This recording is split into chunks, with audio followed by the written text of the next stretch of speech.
من؟ كلام الشهيد الثاني. تعالوا معنا إلى سيد بحر العلوم.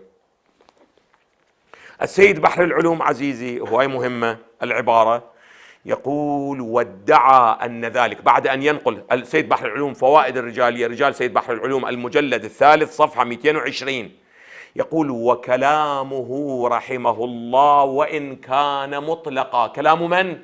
كلام الشهيد الثاني، لكن يجب تنزيله على تلك الأعصار، يعني أعصار من؟ أعصار الأئمة. إذن العصمة، الاعتقاد بالعصمة في أعصار الأئمة 2.5 و3 كان ضروري أو لم يكن ضروري؟ كان واضح أو لم يكن واضح؟ كان بديهي أو لم يكن؟ في عصرنا قد يكون كذلك، ولكن في ذلك الزمان كانوا شيعة أو لم يكونوا شيعة؟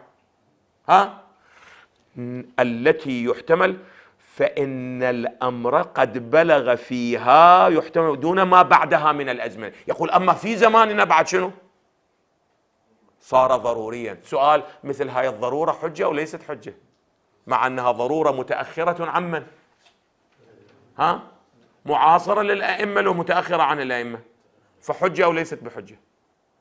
بيني وبين الله الذي يدعي الضرورات التي حصلت بعد عصر الأئمة أيضا حجة، عليه الدليل.